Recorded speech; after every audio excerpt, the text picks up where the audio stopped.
नमस्कार। हम बात कर रहे हैं जीएसटी रजिस्ट्रेशन में जो बदलाव आया है 7 नवंबर 2023 से। 7 नवंबर 2023 से पहले जीएसटी नंबर लेने का जो नियम था और 7 नवंबर के बाद जो नियम आया है उन दोनों में थोड़ा बहुत फर्क हो गया है। डिफरेंस ये हुआ है कि पहले ये होता था कि हमें बिजली का बिल, पैन कार्ड, आधार कार्ड और फर्म का एड्रेस प्रूफ के लिए रेंट एग्रीमेंट या फिर प्रॉपर्टी के डॉक्यूमेंट हमें सबमिट करने पड़ते थे और उसके बाद पूरा फॉर्म भरने के बाद हमारे मेल पे एक लिंक आता था आधार ऑथेंटिकेशन का, और उस लिंक को ओपन करने के बाद आधार पे एक ओटीपी आता था। जो नंबर हमारा लिंक है मोबाइल नंबर आधार से उस पर, और ओटीपी डालने के बाद हमारा फॉर्म होता था सबमिट। फिर ARN नंबर इश्यू होते थे और उसके बाद डिपार्टमेंट के अधिकारी चेक करते थे कि हमने जो फॉर्म सबमिट किया है वो ओके है, डॉक्यूमेंट जो प्रोवाइड किए वो ओके हैं, और देन आफ्टर हमें जीएसटी रजिस्ट्रेशन सर्टिफिकेट इश्यू होता था। और अभी 7 नवंबर से नियम में ये बदलाव हो गया है कि जीएसटी इन पोर्टल कुछ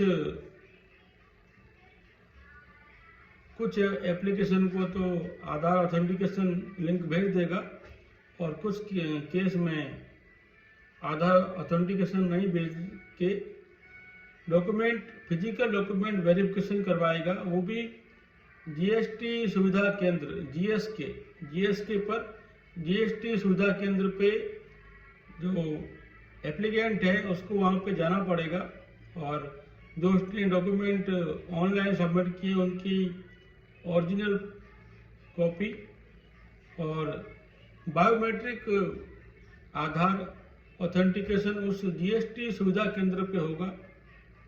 उसके लिए आपको डिपार्टमेंट एक शेड्यूल भेजेगा कि इस डेट को आपको आना है।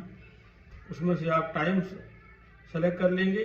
जैसे पासपोर्ट जब हमें अप्लाई करते हैं तो वहाँ भी हमें एक डेट मिलती है, हमें एक टाइम मिलता है कि हमें 3 बजे आना है, 4 बजे आना है। ऐसे ही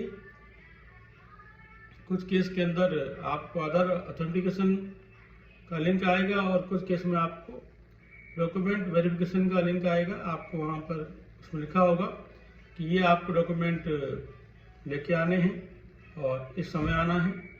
तो जीएसटी सुविधा केंद्र पे वहाँ जाना पड़ेगा। आपको डॉक्यूमेंट आपके वो जो जीएसटी सुविधा केंद्र पे जो ऑफिसर है वो चेक करेंगे।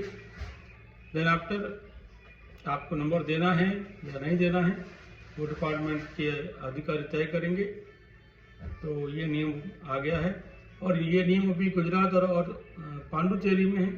अभी तक पूरे इंडिया में ये नियम नहीं है, लेकिन जब गुजरात में आ गया है, पांडुचेरी में आ गया है, तो उम्मीद करते हैं पूरे भारत के हर राज्य में ये नियम लागू हो जाएगा। तो आप तैयार रहिए, ये इसका प्रोसेस है। उम्मीद करता हूँ आपको हमारा वीडियो अच्छा लगा होगा और आगे भी इसी तरह के न्यूज़ आपको देते रहेंगे। नमस्कार।